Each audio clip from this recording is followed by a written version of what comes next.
I mean, so much of what we do has to do with adoption, trying to make sure that people with color have the same access to pet adoption as everyone else.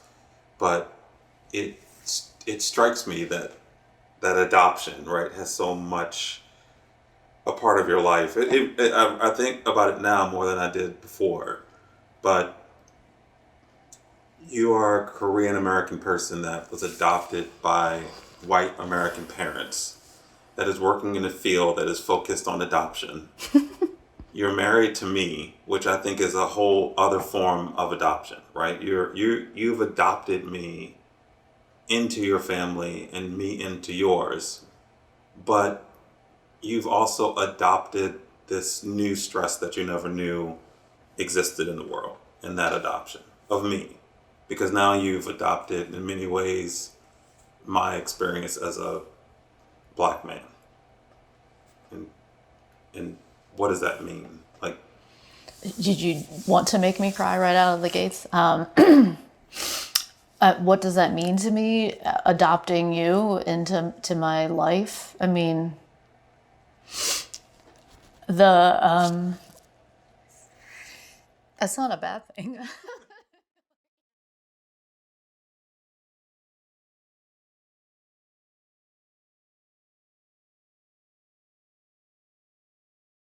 My name is Jennifer Evans. I am the COO of C.A.R.E, also known as Companions and Animals for Reform and Equity. so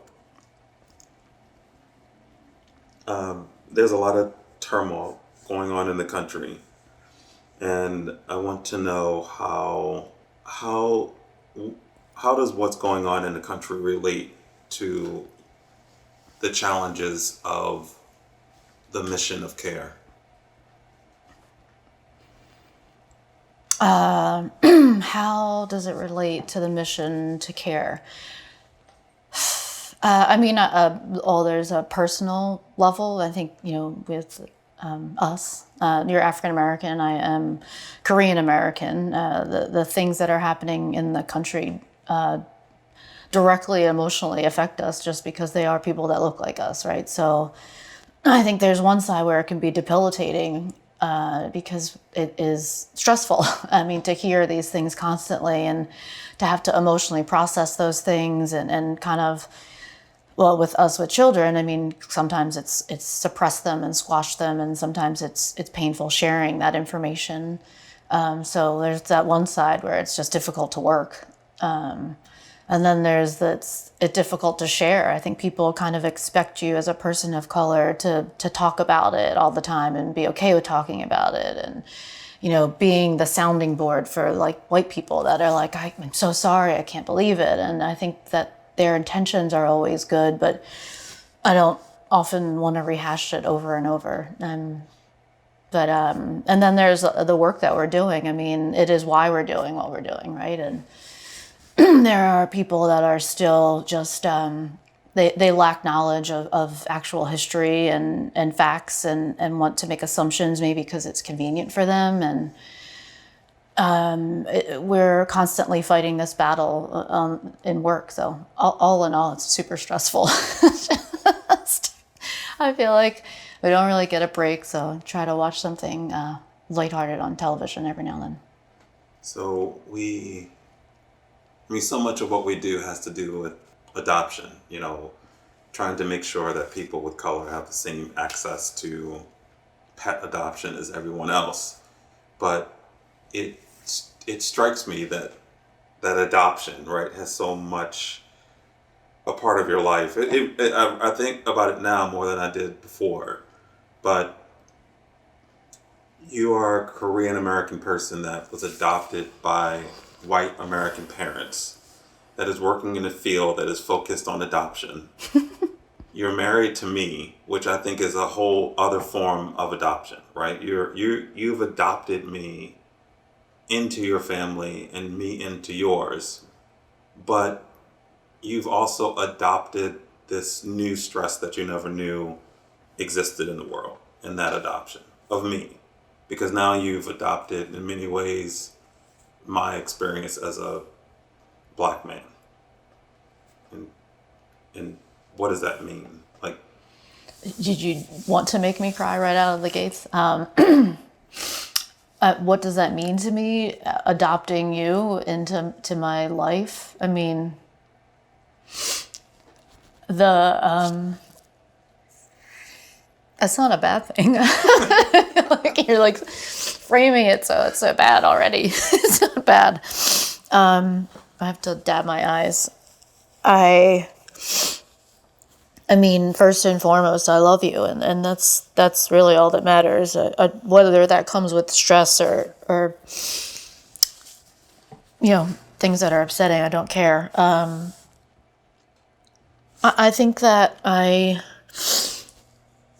never thought about it, obviously, until we were together, and it's hard. I mean, when you care about somebody, thinking about even just one person not liking you or that person that you care about is just, it's hard to swallow. But then you think of an entire country, that has how many people, voted for Trump. I think about millions of people that still, look at African American people as less than and don't want them to succeed. And it's really hard. I, didn't set out to, be an advocate for African Americans per se, and that wasn't my life before you. And so I admit, like, I was naive and ignorant, and it's not like I wore a hood on my head, but I don't think I was open to wanting to learn about the actual real history of African Americans and what was going on today. I think I knew there were terms I would never say. There were things I would never do, and I would try not to make assumptions. And I'm sure that my life was riddled with biases towards African American people and Asian people, for that matter. I think when I'm a transracial adoptee, meaning I was adopted outside of where I was born in another country. And I think when you're adopted by people that are not from that country, you adopt their policies, their environment, and you've kind of whitewashed, like, your own experience. And so it's almost like my lens for the first 40 some years of my life is a white lens, because that's where I grew up and those are the people that I grew up around, and that's what was around me. I don't think I answered your question. No, you did. You've been adopted. You absorb this cultural construct that's white, which is not all bad, not all good. It just is what it is. Essentially, you've stepped out of one place and into another, which is what we're asking other people to do. And how did you do that?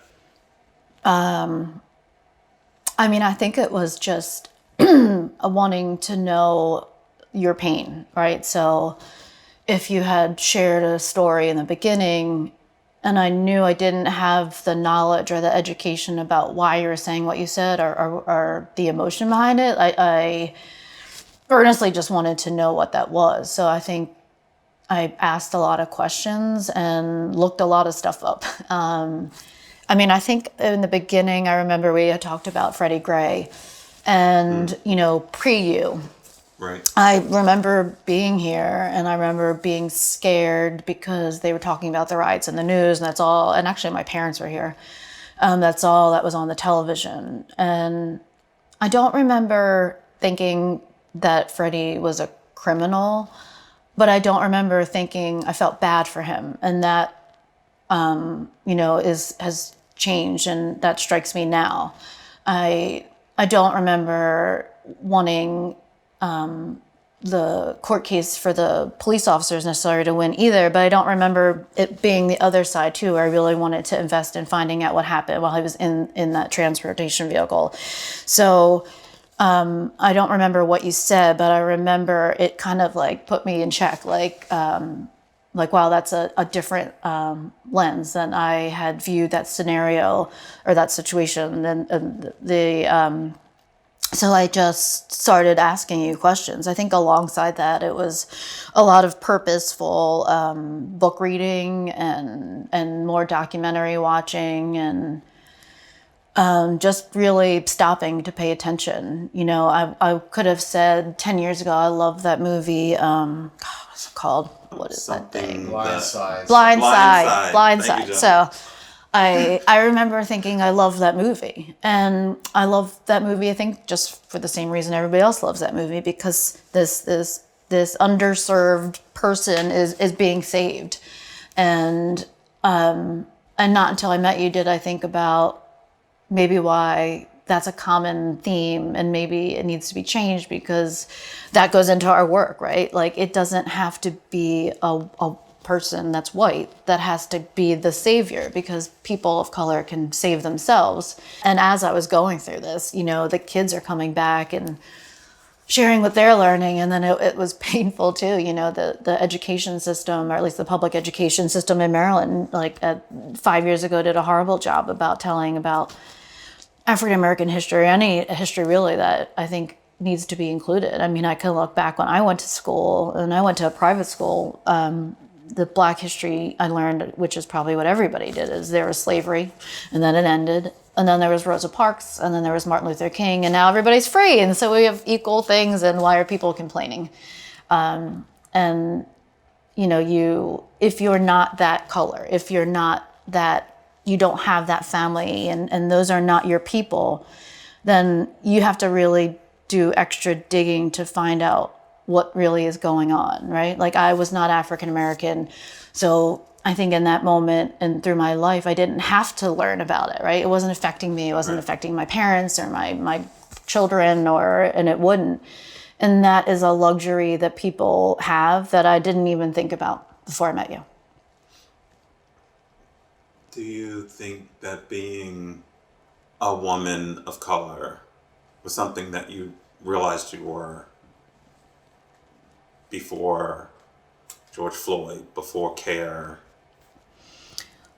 No, I think being adopted is so interesting. You almost have to, it's like you wear two different IDs. You have the one that your environment and your parents or whoever has given you, and then you have the one that you look at in the mirror. So they were not similar. And so I think because I was a kid in the 70s and 80s, I think I decided to not identify with the person I saw in the mirror to avoid stress or racist comments and all those things. So yeah, I didn't really think about it until recently, honestly.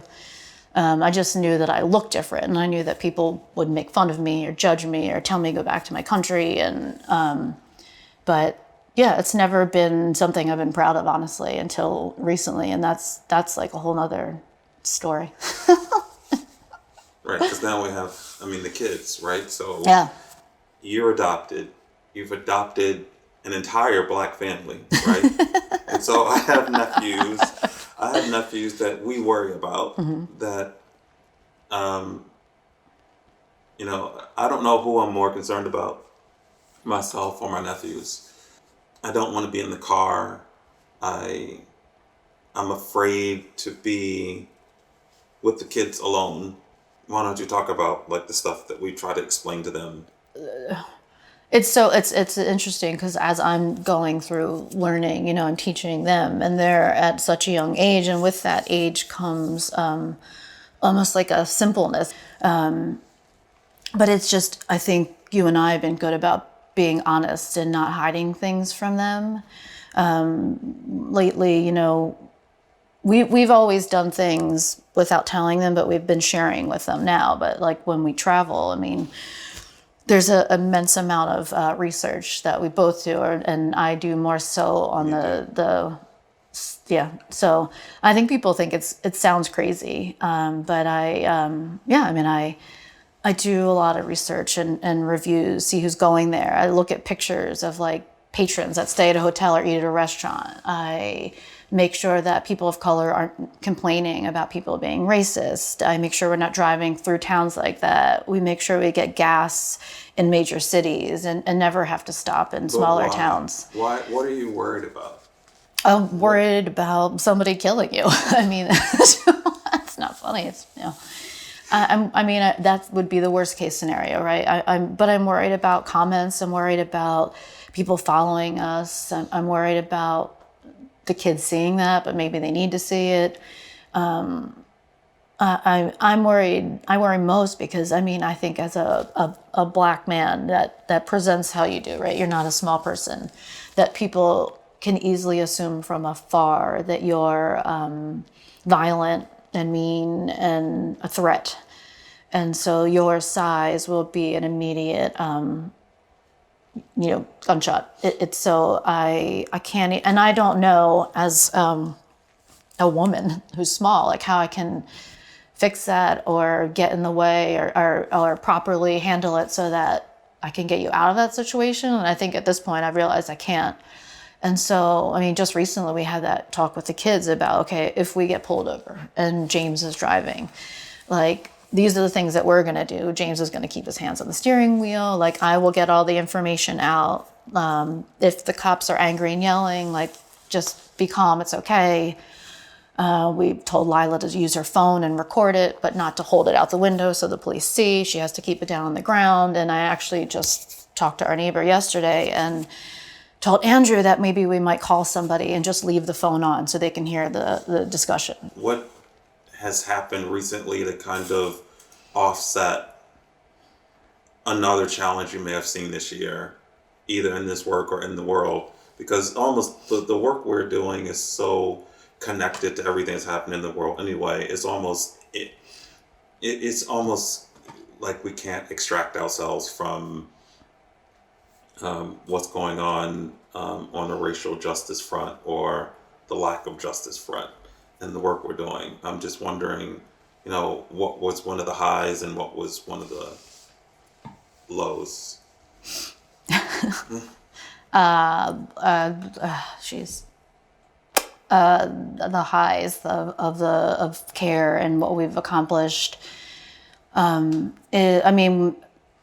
The first thing is making connections and relationships with people that we've met along the way, people I didn't know, that I wouldn't have known, that are amazing humans. Bianca and Nick and Mike Bricker, like all of these people that I've met, that to me is the most valuable. And to hopefully know that they're gonna succeed and be okay, like that's what drives me the most. But we've had a incredibly, I say, courageous apology from somebody that caught me off guard. That meant a lot. We've had big funders that surprised me, that I think are equitably funding our organization, and I think that's surprising everybody. The lows, it's just the repetitive discrediting of people like you specifically, right? That's still going on, literally to this day. And it's hard because I wear like two hats. I'm in the business side, I'm the CEO, and then I'm your wife. And, it's hard to manage that anger and not wanting to, do something about it as if I wasn't your partner at work. That is incredibly difficult. And to know that it's happening to other Black people in this industry every time I hear something else is happening to another Black person, to me, it's happening to you, which is happening to me. And I don't know, I'm super motherly, so it makes me want to like get them all together in the same like company and just hug them all. I don't think I realized how racist people were. I think you grow up and you think that, racism is a burning cross, or it's, lynching somebody, but it's become this like completely different microaggression filled, these comments, and it still hurts. It's still painful. I hate that there are white people getting away with it every day. And it's so hard because people of color endure this behavior and swallow it. And I think partly it's because they're used to it. It's not different, right? And I think the other reason is they're afraid. They're afraid if they speak up, they're going to lose their job, or somebody's going to make a lie about them. And you know, somehow money still rules in this industry and in the country, right? So the more money you have, the more you can lie, go to court, make up things. You can just have a conversation amongst your white colleagues and say something that's completely wrong, and those people will believe it. They're never going to say, oh, maybe I should check with that person. Maybe I should ask James, is that really true? And that really is something that I hope that, you know, that CARE is going to help remove, mitigate, fix. And, you know, I really hope that there's a way that the animal welfare field can be redemptive, and it can equitably support people of color in this industry. And that is going to cause some people anger, and it's going to require them to maybe not be in the space anymore. And that's probably what threatens everybody.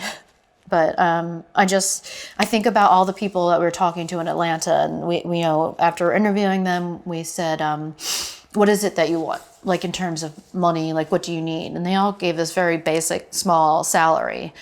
And immediately after that, it was just like, I just want to help my community. And that came out of everyone's mouth, literally. We didn't ask them that.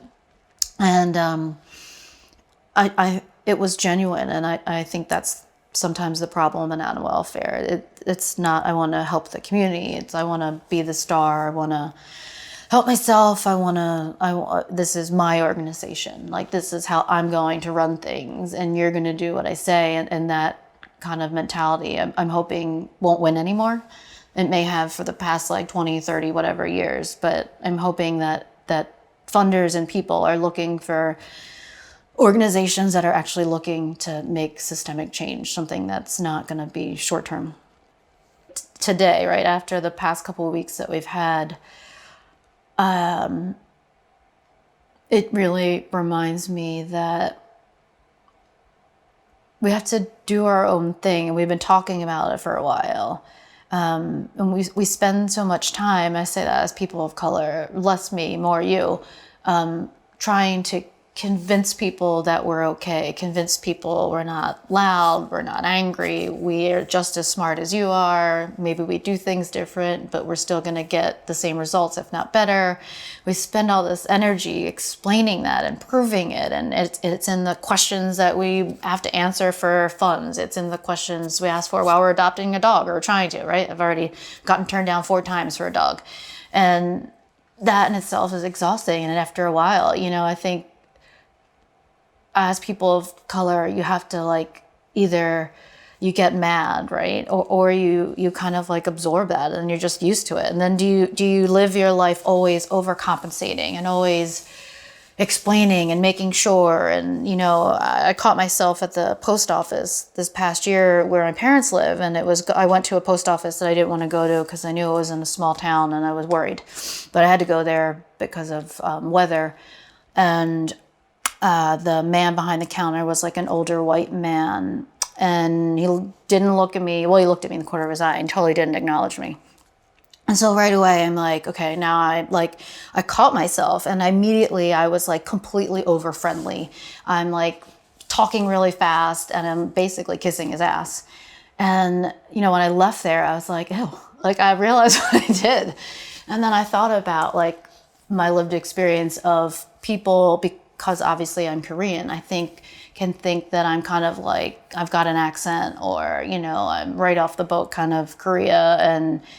And if I think in my old 16-year-old brain, if I could prove to them that I was American, just like you, I could speak good English, I could talk just like you, and I was super friendly, and I was an obedient, you know, Asian child, that you would like me and accept me. And it made me mad that I did that, but I think that a lot of us find ourselves doing that, right? In order to be accepted or not looked at a different way. We kind of all do that. It's almost like we're making people numb to what that really means. And most often those people don't have that lived experience, and it's not their son that's being shot, and we live in Baltimore, lots of murders, right? And there's so many people that live in the county that can dismiss that and write it off as, the kids are thugs, or it's their parents' fault. And nobody's really addressing how those parents, children, grandparents all got there. When I hear or heard your story and hear like your family and to think that like, your great grandparents were sharecroppers, right? And you go through the family lineage of segregation and struggle. I mean, it is. I don't know many people that would have survived. I think that as a whole, I'd say that African Americans they're strong people because they have lived with 300 years of just merciless, like murdering and lynching and just laws. It's like the whole country was against any Black person succeeding at all. And even though we don't have public lynchings now, we have different things. When I watched the 13th, it was super eye-opening because I think I could put together the piece of, after slavery. And when I read The Warmth of Other Suns, it put it gap there, like slavery, Great Migration, and the war on drugs. And then you put it all together, and it's crazy to think that people hate somebody that has a different skin tone so much. And then, I know your family, like I see your nephews, I see them all have children, and to look at like Khalil, or Kai, and think like some white man's gonna want this kid to go to jail forever, is really, really difficult to think about. So I was going to ask you, not necessarily what have you learned that you think was put in a well done package that you would suggest to other people? And I know you just mentioned One of the Sons, which we both love, and but I'll let you articulate that yourself. I know the books that really helped me were The Warmth of Other Suns by Isabel Wilkerson. Evicted was a really difficult book to read, but I think it totally spans, it's poverty, which I think our country has a huge issue with that, even though we actually love putting people in those scenarios. When I watched the 13th, it was definitely life-changing. Mudbound was incredible. And When They See Us was recently, it was really good. I also loved, and I had never watched it before, Spike Lee's Malcolm X. In history, people didn't really talk about Malcolm X or the Black Panthers. It was more of a kind of a negative thing, and so it was either not spoken about or is almost like referred to as like, I think I can picture a Black Panther with a gun. That was a picture in a history book I probably read. So I think those things were instrumental in changing things for me, and just realizing that it's such a horrible problem that's been going on for so long, and it's so deep-seated that, when we talk to funders or we talk to anybody and they're like, wow, like what you're trying to do is really complicated, or there's a lot of things going on, it's just there's the problems that have been existing for so long. Like, how can you expect the answer to be so simple? And trying to make sure our mission is more streamlined, or we're doing less things. It's I think for you and I and people that are helping us, we actually want to change the industry and the country. And with that is going to come lots of complicated things. But I think the difference is that we have faith in people. And historically, there are white people that don't have faith in people of color. What do you want your legacy to be? I mean, it could include the kids, it could be C.A.R.E, but what do you want to leave behind Like, I mean, professionally, I would love to know that CARE is across the country, and that, you know, there's 10,000 BIPOC run organizations that are doing the work. That would be amazing. And I mean, just in general, I'd love to see, and I think they're headed that way, the kids to just be strong, compassionate kids that are fighting for social justice in some way or another. And I don't mean they have to carry around signs and protest, but in whatever they do. And I just had this conversation with Lila, whatever field they choose, you know, to make sure that being inclusive is at the forefront. And, you know, you're always looking out for people that might be swept under the rug and making sure you're helping them. So you want them to be like their mommy? No. But the other part is to show representation and to prove to our funders and white counterparts that this is a success story, right? Like, part of it is we want the Biancas and the Ebonies, and we want, like, our son Caden to know, like, listen, you also can run a nonprofit, right? You can save animals. You can make a career out of this. Because when he sees his mom succeed, then he might succeed, right? He's got a better chance. He's got a dream. He's got a drive. He knows that there's an opportunity. It's worth it. And I love that every day she texts me and she says, thank you. I appreciate you. And I don't, it's been nothing but a loving experience, I think, doing this. And then for us personally, we get to meet these people and watch them and know them and talk about them. But I mean, when we started out, you wanted narratives to be at the forefront. Like, what do you want to do immediately? Because we talked about a lot of different things. And what do you want to do, like, big picture? What's the... I mean, I want us to produce a major motion picture that's that highlights what really happens every day in neighborhoods and families of color. I want to see a woman of color as the hero and not a white man. I want to see those real life sacrifices that people of color make for their pets, and I want to see people of color portrayed as rescuers.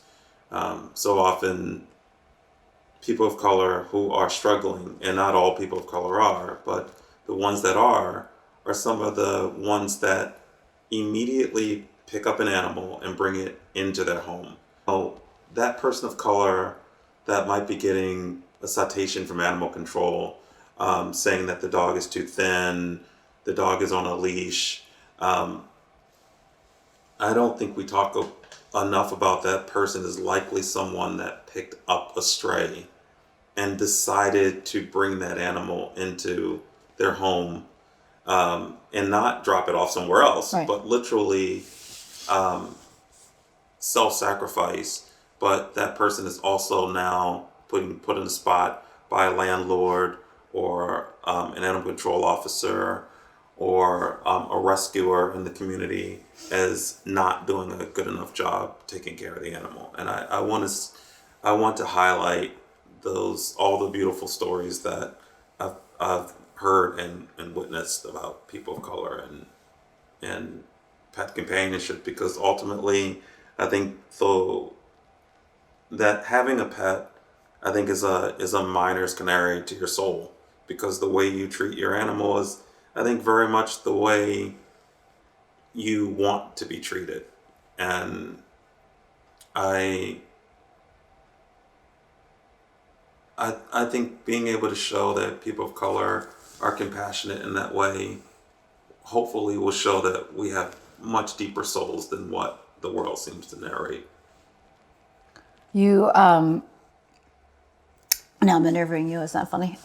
You have, had a rough, difficult career in animal welfare. And I say that because I know, obviously, because I'm your wife, right? So I probably know a lot.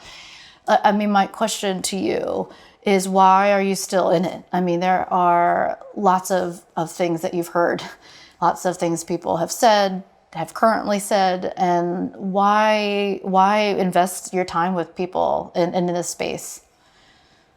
Because that's a good question, but I seem to be black wherever I go. I've had a difficult career, period. Right. I've had the most horrendous things said to me at the same time that I was making enormous sums of money for my bosses, which I've always done. So there's no safe place for me, and I don't think there is really a safe place for people of color unless they've created it themselves. I think that's the norm. But the thing that originally excited me about animal welfare and still does is I love animals. I love wild animals. I love companion animals. I I I feel like companion animals, and in particular dogs, are, to me, they are the litmus test for my own humanity, right? They are the thing that reminds me to be forgiving, to be in the moment, to be kind, to take a person at its word, because generally speaking, that's what dogs do. And for me, it's just a constant refilling of my own spirit, um, being a part of that process and watching other people who see it the same way, even though they may not be able to articulate it. What would your advice be to somebody that has gone through something similar that you've gone through, or is currently going through a tumultuous, you know, scenario where they're just being treated poorly because of their skin tone? I, there's so much advice, but the first thing that pops to my mind is a quote that I heard, um, that I read like 3 years ago, and it said, if you're going through hell, keep going, which essentially, it's a little flip, but it's essentially true. It's don't stop, right? Just keep doing the work, right? Especially if you love it. If someone's giving you a hell of a time in a place that you don't want to be, that you're not passionate about, by all means leave. But if you're in your spot, if you're in the place you know you belong, you stay in the spot, do the work. And it doesn't mean that you have to do it for that person. I'm saying the genre of work, the industry of work. I I am doing right now everything that I've always wanted to do. And I again, like, I just don't see a safe place to live, or a safe place to work, safe place to worship, a safe place to wash my car, safe place to walk my dog. There is no place like that. I don't. So I've just decided I'm going to do what I want, and I'm going to be who I am. And the people that can't handle this little itty bitty melanin shift in my skin are just going to have to deal with it.